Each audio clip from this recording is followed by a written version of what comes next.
There's a specific kind of moment that I keep coming back to.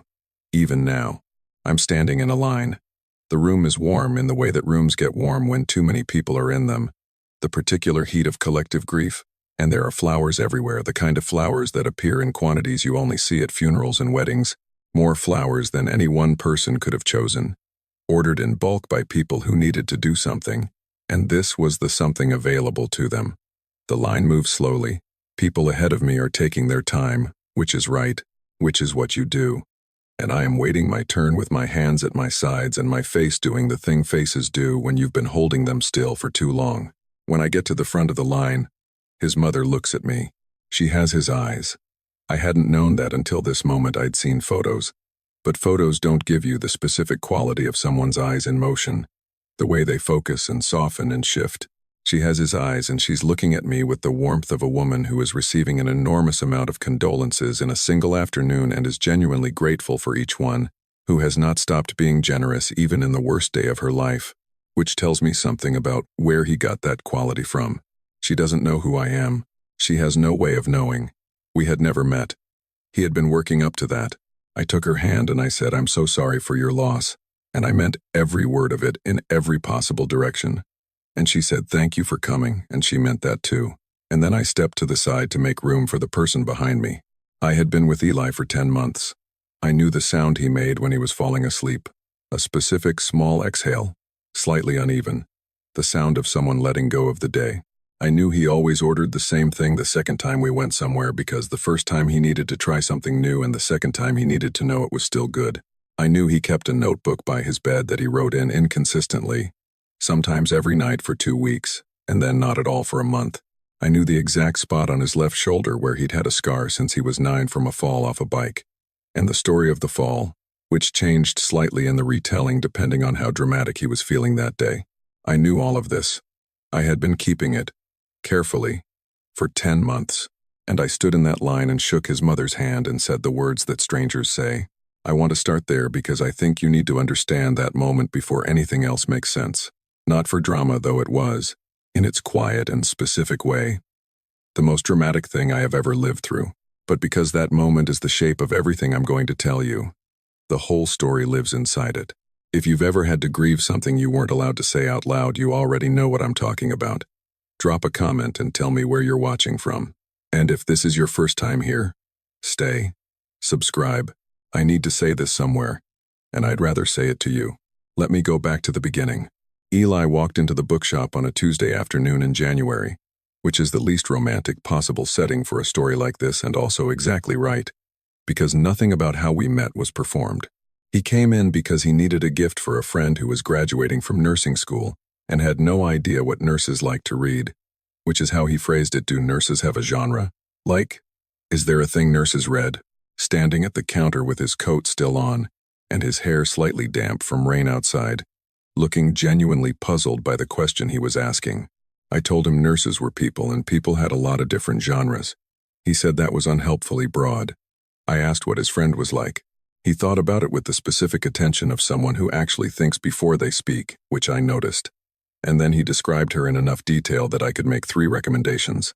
He listened to each one, picked up all 3 books, read the back of each one, and then bought all 3. She's only going to read one of these. I told him as I rang them up. I know, he said, but I don't know which one yet. He came back the following week. Not for anything specific, he wandered for a while, picked things up and put them down, asked me about a few things with the same quality of genuine attention. We talked for longer than the transaction required. He left with 2 books he hadn't planned to buy. The 3rd time he came in, I asked if he wanted to get coffee when my shift ended. He said yes before I'd finished the sentence. The coffee lasted 3 hours. We walked after, because neither of us was ready for it to end, and it was cold and we walked anyway. And somewhere in the 3rd or 4th block he reached for my hand without making it into a thing. Just reached over and took it, easy and certain, like it was already something we did. I want to tell you about who Eli was, because I think it matters. He was 22 and worked at an architecture firm doing entry-level drafting work that bored him but that he was genuinely good at, and he was saving money to go back to school for something he hadn't quite decided on yet. He was funny in the way that required you to be paying attention, not big jokes, not performances, Just observations delivered in exactly the right moment, with exactly the right timing.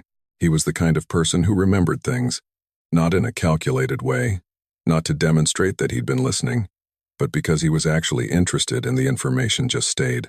If you mentioned once that you'd been trying to read a certain author and couldn't get into them, he'd remember that 6 weeks later and mention something that might be the bridge. He did this with me constantly, and I never got used to it. His family lived about an hour and a half outside the city. He was out to them had come out when he was 20, which he'd told me about on our second or third date. Matter-of-factly, the way you mention something that is part of your life, rather than something you're still processing. They had received it in the way he described as not bad, not great, somewhere in the category of we love you and we'd prefer not to have to think about it.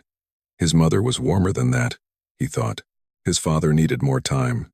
His younger sister already knew and had known for years, and had been waiting for him to figure it out. He talked about wanting to change the not great part, talked about it the way someone talks about a project they've started but haven't finished, present tense. Ongoing. Something he was actively working on. He wasn't waiting for them to change. He was working on himself, and how he presented things, and finding the right moments for the right conversations. I was one of the right conversations he was building toward. He told me this directly, which I want to say because I think the directness of it mattered, and also because I didn't fully understand it at the time. He said, I want to bring you into that part of my life. I'm just doing it in the right order. And I said I understood, and I did, and I waited. And I told myself I was patient because I was in love with him, and being in love with him made patience feel easy. The months went the way months go when you're building something. The accumulation of evenings and small discoveries and the specific texture of two people's lives beginning to overlap. He had a way of appearing on my doorstep with takeout when I'd mentioned in passing that I was tired and hadn't thought about dinner, which happened enough times that it stopped being a surprise and became a thing he did. A pattern I'd come to count on. I had a key to his apartment by month 4. He knew my coffee order and my mother's name and the full complicated history of a friendship I had that had gone wrong 2 years before we met, which I had told him in pieces over several evenings and which he had listened to in the specific way he listened to everything fully, without rushing me toward a conclusion. October was good. November started well. The call came on a Thursday evening. I was at home, reading. The specific ordinary quiet of a weeknight. The number was unknown. I answered because I sometimes answered unknown numbers in case they were something from work. It was Jamie. I knew who Jamie was, Eli's closest friend. The one he'd mentioned enough that I felt like I knew him, even though we'd only met twice. Jamie was calling from the hospital. There had been an accident. A car. A wet road. Another driver. Eli was the sentence didn't finish the way I needed it to finish. And then it did finish. And after that I don't have a clear memory of the rest of the call except that I was standing in my kitchen and then I was sitting on the floor and I don't remember the transition between those two things. I could not go to the hospital. That's the thing I keep coming back to from those hours. I could not go because I would have arrived as someone his family had never heard of. Someone with no established relationship. Someone who would have needed to be explained in the middle of the worst possible moment for explanation. Jamie was there. Jamie could be there. I could not. I sat in my apartment for 3 days. I don't mean that as a figure of speech. I mean I was in my apartment and the world outside it continued and inside it nothing continued. Just the specific suspension of a person who has lost something they have no language to report losing. I called into work. I ate occasionally. I did not know what to do with myself because there was no script for what I was, which was a person whose person was gone and who had no recognized category for that loss. The funeral was on a Sunday. I went because not going was unthinkable. I sat toward the back. I listened to people speak about Eli in ways that were true and ways that were incomplete and ways that could not possibly have been complete because the people speaking didn't have access to all of him. I listened to his mother speak and I learned things about him I hadn't known and I stored them with the other things I knew and I did not cry in the visible way that the people around me were crying because I did not trust what would happen if I started. After the service, the line, the flowers, his mother's eyes. I drove home in the evening, sat in the car in the parking lot of my building for a while without going in. The city was doing what the city does, indifferent and ongoing. And the car was quiet and I was in it and Eli was not anywhere. My phone buzzed. I looked at it from a distance, the way you look at things when you're not sure you have the capacity for them. It was a text. Jamie, I saw you today. Are you okay? I held the phone. The parking lot light made a yellow circle on the asphalt outside the window. I didn't answer, but I read it 4 more times, and I did not delete it. I answered Jamie's text 7 days later, not because I'd decided to, more because I'd been carrying the unanswered message around for a week, the way you carry something you've picked up without meaning to and then can't figure out where to put down, and eventually the weight of it became heavier than whatever I'd been protecting by not responding. I typed 3 words, "not really," "no," and sent them before I could revise them into something more manageable. He wrote back within a minute. "Can I call you?" I said yes. He talked first, which I was grateful for. He said he'd been thinking about me since the funeral, that he'd seen me in the back and had wanted to come over but hadn't known if I would want that, hadn't known what the right thing was.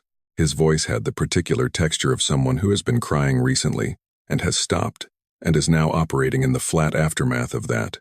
We were both, I understood, doing the same basic thing, existing in a world that had subtracted something enormous from it and continuing to function inside that world anyway. He asked how I was doing and I gave him the honest answer, which I hadn't given anyone else. "I go to work," I said. "I come home. I don't know what to do in between those 2 things." Jamie was quiet for a second. "Yeah," he said. "That sounds right." We stayed on the phone for almost an hour, not solving anything, not moving through any particular arc, just 2 people who had both loved Eli in different ways, both missing him in the specific ways that were ours, staying on the line because the line was the closest thing to company that felt possible. Before we hung up, he asked if I wanted to meet in person. I said yes to that too. Here is the thing about grief that nobody explains adequately before you're in it. It has a hierarchy.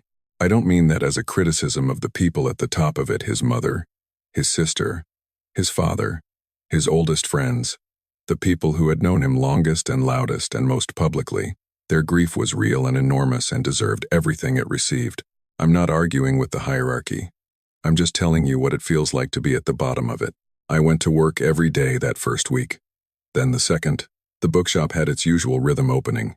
Customers, the particular questions people asked when they were looking for something they couldn't quite describe. The afternoon quiet. Closing. My coworkers knew I'd been slightly off, in the vague way that people notice when someone is slightly off without knowing the specific cause.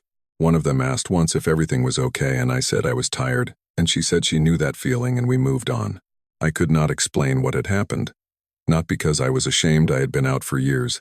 There was nothing about who Eli was to me that I needed to hide, but because explaining required a story, and the story had a shape that produced questions, and the questions would have required me to say things like, "We weren't out yet to his family and I couldn't go to the hospital and I sat in the back at the funeral," and I understood instinctively that saying those things out loud, to someone who didn't already understand the landscape, would require me to simultaneously explain and manage their reaction to the explanation, and I did not have the capacity for that. So I said I was tired. I stocked shelves. I helped people find books. The grief had nowhere to go. That's the only way I can describe it. Every other person who had loved Eli had somewhere to put it. A family that was gathering and cooking and sitting with each other. A friend group that was texting and meeting and sharing memories. A visible and recognized community of loss that held them, and was held by them. I had my apartment and the specific silence of a person whose grief had not been publicly acknowledged, and therefore had no container, no form, just everywhere, all the time, pressing against the inside of everything. I couldn't post anything. We didn't have photos together on social media, not because we'd hidden it, but because we'd been private in the way people are private when something feels too good to share casually, when you're still in the part where it belongs only to the 2 of you. Now that privacy, which had felt like protection, felt like erasure. I had no record that was visible to anyone. I had only what I carried internally, which was everything, and nowhere to put it. I met Jamie at a coffee shop the following Saturday.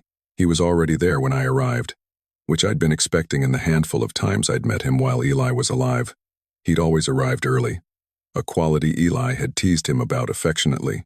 Seeing him was strange in the way that seeing anyone who had been part of Eli's life was strange. There was Eli in the association, the layer of him that attached to everyone and everything in that orbit, and moving through those spaces required navigating that layer constantly. We ordered, sat across from each other. Neither of us tried to make it easier than it was. "How are you actually doing?" he asked. The same word I'd used on the phone, actually. The word that meant, I know there's a version you're giving other people, and I'm asking for the other one. Some hours are okay, I said. Some aren't. I can't always predict which it's going to be. He nodded. I keep starting sentences that would have ended with telling him something. He said, like I'll be in the middle of a thought and I realize it's been building toward a text I'm not going to send. Yeah, I said. We were quiet for a moment. Can I tell you some things about him? Jamie asked. Things you might not have known. I want to talk about him with someone who knew who he actually was. I said yes. I wasn't sure whether it would help or hurt, and it didn't matter. I wanted it regardless. He told me things. Some of them I knew from different angles. Eli's version versus Jamie's version. And it was strange and valuable to get the parallax view, to see the same moment from two positions. Some of them I hadn't known at all, stories from before I existed in Eli's life. Stories from his early 20s. Things that had made him who he was before he walked into a bookshop on a Tuesday in January. One story was about the first time Eli had told Jamie he was gay. They'd been 19, in Jamie's car. And Eli had said it in the middle of a conversation about something else entirely, the way he'd apparently approached a lot of significant things by embedding the announcement in ordinary context, so it didn't have to carry the full weight of being an announcement. Jamie had said, yeah, I know. And Eli had been so relieved by the casualness of it that he'd laughed for a long time. I didn't know that story. I had known the shape of Eli's coming out, but not that specific scene, not the laugh. Receiving it from Jamie felt like being given something Eli would have given me eventually, something that had been in transit when everything stopped. Jamie paused at one point, looked at his coffee, then at me. He talked about you, he said. I didn't say anything. Waited. I mean a lot. He said it carefully, not to be kind, just to be accurate. More than I think he realized he was doing. He'd be telling me about his week and you'd come up and he'd go into detail in a way that he didn't with other things. He paused again. He talked about you like you were something he was really proud of but wasn't ready to show anyone yet. The coffee shop continued around us. A chair scraped somewhere. A child asked something in a loud voice and got a quieter answer. I sat with what Jamie had just said and felt the specific ache of something that was true and also too late and also, in some way I couldn't fully account for yet. Important to have. He was proud of what we had. He just hadn't shown it yet. I had known that, in some version. But knowing it in the abstract is different from having it handed to you in specific words by the person who'd heard them.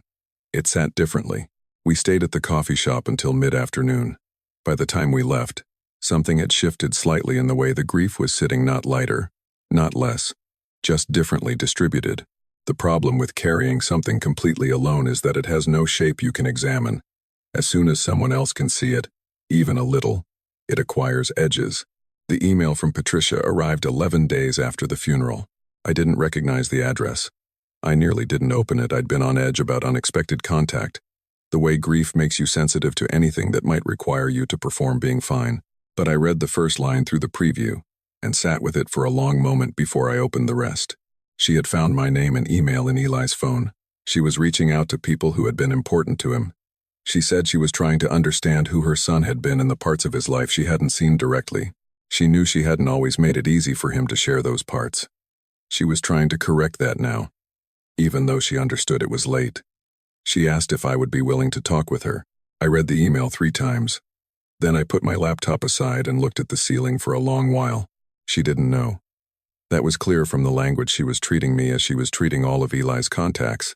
Someone who had been in his life in an unspecified capacity. My name was in his phone more than anyone else's, which she might have noticed, which might have been its own kind of signal. But she hadn't said so. I didn't know what to do with the email. I understood that it deserved a response. I understood that Patricia was a grieving mother doing the most she could with the information she had, that reaching out to her son's contacts was not a violation but an act of love that was also an act of incompleteness because she was missing the largest piece. I sat with it for 3 days. I called Jamie on the 3rd day. He listened to me describe the email. Then he was quiet for a moment. In the way I was learning meant he was deciding whether to say the thing he was thinking or the thing that was easier. I need to tell you something, he said. About Eli. About what he was planning. My hand tightened slightly around the phone. What do you mean planning? He didn't answer immediately. And the pause short, careful.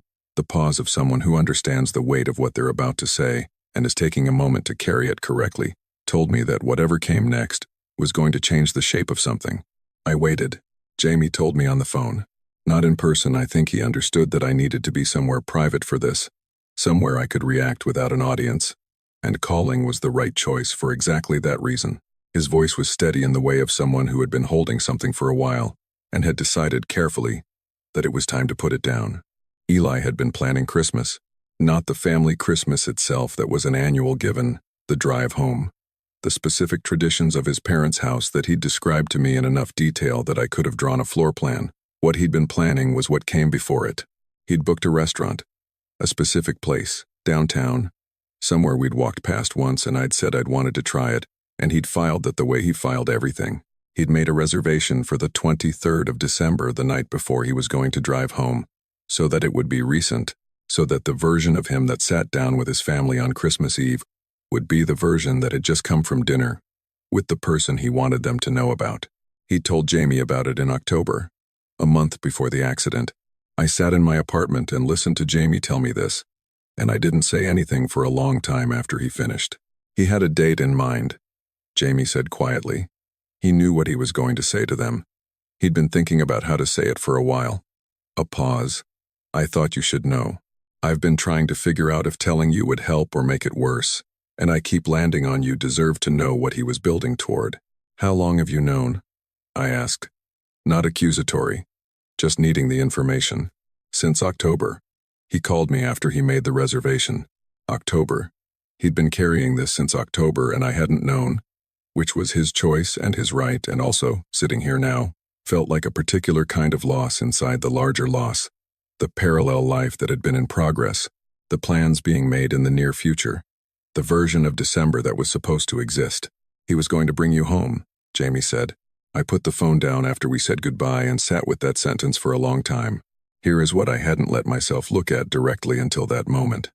For 10 months, there had been a small part of me that interpreted the not yet as something other than what Eli had said it was. Not consciously, I wasn't walking around narrating it to myself, but somewhere underneath the patience, underneath the understanding I'd genuinely felt, there had been a quiet and persistent question I'd never asked out loud. Am I the thing he's working up to, or am I the thing he's hiding? Those two sentences feel similar from the outside. They are not the same thing, and the difference between them had been sitting in my chest for 10 months without a name, because naming it would have required a conversation I'd decided we didn't need to have yet, and then the conversation became one we would never have, and the unnamed thing had been sitting in my grief ever since, adding its particular weight to everything else. He was going to bring me home. He had a date. He had a reservation. He had thought through what he was going to say. I was not the thing he was hiding. I was the thing he was protecting until he could do it right. I sat with that for a very long time. 3 days after the call with Jamie, I wrote back to Patricia. A short email. I said I was someone who had known Eli through the past year, and that I would be glad to meet if she still wanted to. I didn't say more than that. I understood that the more was something that had to happen in person, if it happened at all, and that deciding to say it at all was still something I was in the middle of deciding. She responded the same afternoon. She named a coffee shop, a Sunday, early afternoon. She said she was looking forward to it. I spent the days between the email and the Sunday doing the specific work of preparing for something you can't prepare for. I thought about what I wanted to say, and then thought about whether I had any right to want things from this meeting at all, which is the kind of circular loop grief sends you into when you've spent long enough without a recognized category. What did I need? What was this for? Was I telling her for her, or for myself, or for Eli? And did the distinction matter? And how do you even sort that out when all three are so entangled you can't see the edges of any of them? I kept coming back to a simple thing. She wanted to understand who her son had been, and the answer to that question was incomplete without me. Not because I was the most important part of his life, I wasn't, or at least I didn't know if I was, and now I never would, but because I was a part of it that she didn't know existed, and the not knowing was a gap in her understanding of her own child, and that gap was going to outlast both of us. The coffee shop was small, a neighborhood place, the kind that's been there long enough to have its own specific smell and its own regulars who sit in the same seats. I arrived a few minutes early and sat by the window and watched the street, and tried to locate something like steadiness inside myself. Patricia arrived at exactly the time she'd said. She was smaller than I'd expected from the distance of the funeral. Grief had a way of making people seem larger when you were looking at them from across a room, as if the weight of it added dimension. Up close, she was a small woman in her early 50s with Eli's eyes and his way of focusing completely on the person she was talking to. And seeing that quality in her face did something complicated to my chest. She sat down. She thanked me for coming. She said Eli's name 3 times in the first 2 minutes, which I understood was deliberate. She was a woman who was going to say her son's name and was not going to stop saying it, and something about that made me trust her immediately. She ordered tea. I ordered coffee. The table between us was small, the kind of table that doesn't leave much distance for the conversation to hide in. She started. She told me she was trying to understand who he'd been in the parts of his life that she hadn't seen clearly, that she knew she and her husband had not always made it easy for him to be fully himself around them, that she was aware of that, and was living with it now in the specific way of parents who understand too late what their protection had cost. She wasn't performing the regret. It was just present. A fact she was stating alongside the other facts. She said she'd found my name in his phone. "You were the most frequent contact," she said. "More than Jamie. More than anyone." And I kept looking at it and wondering, who is this person? What was this to Eli? She said it with the open quality of someone asking a genuine question. No edge, no subtext, just a mother trying to draw a complete picture of a person she had loved imperfectly and was now trying to understand fully. I looked at the table, then at her. I was someone special to him, I said. We were together. The words came out quieter than I'd intended. Not because I was ashamed of them, I was not. I had not been for a long time, but because they were so simple for what they contained. Everything that had been unnamed and unacknowledged and carried alone for weeks. And the most accurate thing I could say was 6 words. Patricia looked at me. The coffee shop kept its ambient noise around us. Somebody's cup set down on a table. A door opened and closed. Together, she repeated. Not a question, not an echo, just the word, sitting in the air between us while she looked at me with those eyes. Yes, I said. She was quiet for what felt like a long time but was probably 30 seconds. Her hands were around her tea mug. She looked down at them and then back at me. And then she did something I had not prepared myself for in any version of how I'd imagined this conversation. Her face changed, not to shock, not to discomfort, not to the careful neutrality of someone managing an unexpected disclosure.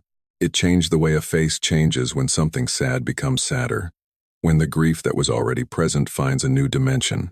Her eyes filled. "He didn't get to bring you home," she said. Her voice was low and steady, but the words had the specific weight of something she had just understood the full shape of. He was going to, and he didn't get to.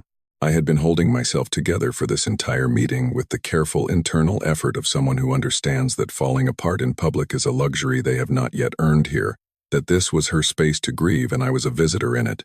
And then she said that sentence, he was going to and he didn't get to, and the thing I had been holding came loose. I don't know which one of us reached across the table first. It might have been her. It might have been me. What I know is that we were sitting in a small coffee shop and we were both crying, not looking at each other. Just sitting with it, the mother who hadn't known in time and the person who hadn't been known, both of us missing the same person from our different angles, both of us sitting inside the specific grief of the December that was supposed to exist and didn't. We stayed at that table for almost 2 hours. We talked about Eli.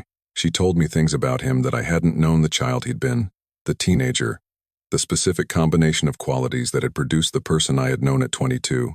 I recognized him in everything she said. I recognized the way she described his attention, his memory for things people mentioned once, his particular talent for making ordinary moments feel important without making them into events. I was hearing the origin story of the person I had loved, and it was both painful and something close to necessary. I told her things too. Not everything, not all at once, but enough. The bookshop, the Tuesday in January, the walk in the cold that first evening, the way he'd appeared with takeout when I hadn't thought about dinner, the notebooks by the bed, the scar from the bike fall, which made her laugh softly through the residue of tears, the laugh of a mother recognizing a story she knew from the other side. At one point she said, "He was happy, wasn't he? With you?" I said yes. I said it the way I meant it, which was completely. She nodded. "I could always tell when he was happy and when he was performing fine," she said. "For a while. For too long. It was performing fine. And then, something changed. About a year ago, she looked at me. I understand now. Driving home, I sat in my car in a parking garage for a while before I could go upstairs. Not from devastation, or not only from that, from something harder to name, the particular sensation of having finally been seen in a loss that had been invisible. The exhaustion that comes after sustained invisibility breaks. The specific grief that surfaces when the grief has finally been acknowledged by someone else. And underneath all of that, pressing up through it, was the thing Jamie had told me. Sitting in my car in the parking garage, I finally looked at it directly. I had confused being kept careful with being kept secret. The waiting, the not yet, the working up to it. I had understood those things intellectually as patience. And somewhere in the understanding there had been a layer I hadn't examined. A layer that wondered, in the small hours, whether the waiting was about his readiness or about mine being insufficient. Whether the thing he was protecting was what he felt for me, or whether he was protecting the rest of his life from me. He had made a reservation. He had a date. He had thought about what to say. I was not the thing he was waiting to be sure about. He was sure. He was just doing it in the right order, which was his, which he was entitled to, which I had always known was the reason, and which I had also, somewhere beneath the knowing, never fully believed. I believed it now. The grief that came with that belief was its own kind, not worse than what had come before. Not better, just different. The grief of a person who had finally received confirmation of something they hadn't known they were waiting for confirmation of, after the person who could have given it was already gone. I sat in the car until the parking garage lights cycled through their automatic sequence and the level went briefly dark and then lit again. Then my phone buzzed. Patricia, thank you for today. I would very much like you to come to the house sometime. If you're willing. There are things of his I think you should see. I read it twice. The house. His childhood house. The room she described. The photographs on the walls. The whole accumulated physical evidence of the life he'd had before he walked into my bookshop. The door he was going to open in December. Still there. Just no longer something he could walk through with me. I looked at the message for a long time. Then I typed, I would like that. Thank you for asking. I sent it before I could revise it, and sat in the parking garage in the quiet, and let the decision be made. The drive to Eli's family home took an hour and 20 minutes. I know that precisely because I watched the time the whole way, not anxiously, just aware of it, the way you're aware of distance when you're traveling towards something significant and the miles feel like they're doing something more than passing. It was a Saturday in late December. The kind of gray bright day where the clouds diffuse the light so everything is evenly lit and shadowless. The landscape flat and honest under that kind of sky. I had made this drive in my head many times. Eli had described the route in pieces, the way he described most things incidentally, embedded in other stories, so that by the time he would have actually taken me, I would have already known the landmarks. The exit with the gas station that had been there since he was a child. The turn where you could see a water tower painted with the town's name, in letters that had been faded for as long as anyone could remember. The street that went residential, the houses getting closer together, the specific quality of a neighborhood that hadn't changed much since the people in it had decided they were staying. I found it without getting lost, which felt like something. Patricia answered the door before I could knock. She must have heard the car. She was dressed the way people dress when they're at home on a weekend, but have been expecting someone not formal, not casual, somewhere in between. The effort of a person who wanted to be present. She looked less hollowed than she had at the coffee shop, or differently hollowed, the grief settling into something more livable as weeks accumulated around it. You found it, she said. You gave good directions, I said. She stepped back to let me in. The house was what I had expected, and not what I had expected. Expected. The photographs, which were everywhere, the accumulated visual record of a family's life in frames of different sizes covering surfaces and walls with the comfortable density of people who document without curating. Not expected. How immediately I recognized him in it. Not just the photographs, though those stopped me more than once. The younger versions of his face doing the particular thing that photographs of people you love do when those people are gone. The way they're both exactly right and somehow insufficient. But the house itself, the specific arrangement of a space that had produced him, the way a place holds the shape of the people who grew up in it. Patricia brought coffee without asking. We sat at the kitchen table, which looked out onto a backyard that was bare and brown in December. The garden sleeping under the gray sky. She talked for a while before she showed me anything. About Eli as a child, specific stories. The kind that don't get told at funerals because they're too small to survive a eulogy but that are exactly the right size for a kitchen table on a Saturday. The way he'd refused to eat anything orange until he was 7, then suddenly changed his mind about all of it simultaneously. The summer he'd decided to teach himself to play piano from YouTube videos and had practiced with such relentless, cheerful incorrectness for 6 weeks that the family had bought him lessons just to have the house sound different. The camping trip where he'd been convinced he'd found a significant fossil, which had turned out to be a piece of broken drainage pipe, and which he had kept anyway on his windowsill for years because he said the story of it was better than the thing itself. I didn't know any of these stories. I was receiving them the way you receive things that belong to you but haven't reached you yet. Something in transit finally arriving. At one point I laughed at something she described his expression in a specific photograph she'd taken out to show me. Some family event when he was maybe 15. His face in the particular configuration of someone who has just said something they found funnier than anyone else did and is watching the joke fail to land. I recognized it completely. He'd made that face at me on at least 6 occasions I could name. Patricia looked at me when I laughed. Her expression was not simple. He looks the same, I said. He always looked the same, she said. From the time he was small. The face changed, but the expression underneath it didn't. We sat with that for a moment. Then she said she wanted to show me something. We went upstairs. His room had been his room for his whole childhood, and it stayed his room when he moved out, the way rooms do in houses where people don't immediately convert them into offices or guest spaces, still recognizably his. A preserved version of the teenager who had left it, with the accumulated additions of the years since. Books he'd bought and brought back on visits. A plant that Patricia had been watering. She went to the desk, opened the second drawer, took out a small wooden box, the kind that might hold note cards or small keepsakes, and set it on the desk and opened it. Inside was a piece of paper, folded once, and beneath it, visible when she moved the paper aside, a business card from the restaurant. I looked at the business card, the name of the place. I recognized it. We had walked past it on a night in September, a Friday, after dinner somewhere nearby. I'd said I wanted to try it eventually. He'd said nothing, which I hadn't thought about at the time. He'd thought about it. Patricia lifted the folded piece of paper and held it for a moment without opening it. I found this when I was going through his things, she said. I didn't know what it was at first. Then I understood. She looked at me. It's notes, for what he was going to say to us. She paused. To me and his father. I didn't say anything. I don't know if you'd want to see it, she said. I wasn't sure whether to offer, but it felt like it was partly about you. So it partly belongs to you. She held it out. I took it, unfolded it. His handwriting, the uneven pressure, the capital letters slightly too large, 4 or 5 sentences, not formal. The kind of thing that's a sketch rather than a script, bullet points almost, phrases that would have expanded into the real thing when the moment came. His parents' names at the top, a sentence about timing, about having wanted to say this right, a sentence about Marcus, just the name and one phrase, the person I want you to know, the person he wanted them to know.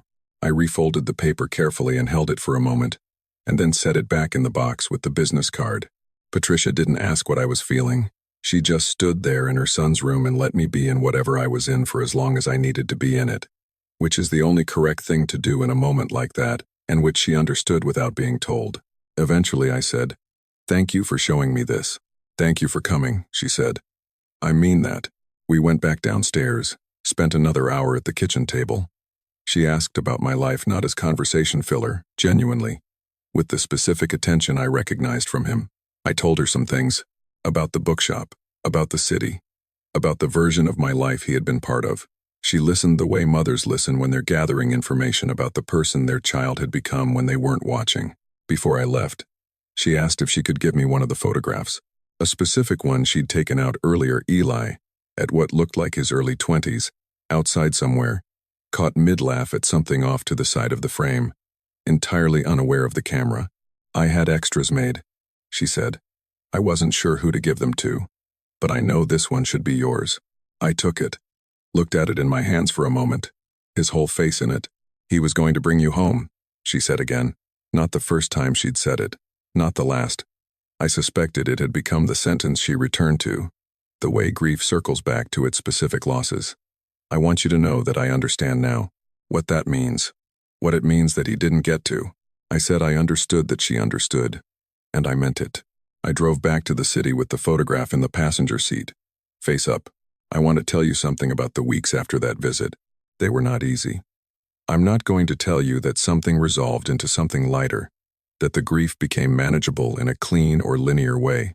Grief doesn't work that way, and this particular grief, with all its unacknowledged weight, had been accumulating for months before I found any container for it. It came in waves, which is the thing people say about grief because it's accurate, and some of the waves were about missing him in the ordinary way, the specific person, the specific presence, the particular absence of someone who had been in your daily life and then suddenly wasn't. And some of the waves were about the things I'd finally understood, the December that should have existed, the notes in the wooden box. But some of the waves were different from before. Some of them arrived and had somewhere to go. That was new. I called Patricia once a week, then every other week, then when it felt right, which turned out to be often. She became something I hadn't had a name for, not family, not exactly a friend. Something specific to this situation. A person connected to Eli's life who now knew the shape of my place in it, and who brought a kind of recognition that I had been carrying the absence of. She told me things about Eli I hadn't known. I told her things about him she hadn't seen. Between us, we had something more complete than either of us had alone. Jamie and I had dinner sometimes. We talked about Eli in the way that two people who knew him from different angles could talk about him, the overlapping and non-overlapping territories of our separate knowledge, the way the picture got fuller when both versions were in the same room. It wasn't always heavy. Sometimes it was just two people laughing about something he would have said, something he'd done, something that was him in a way you recognized even from a story you hadn't been there for.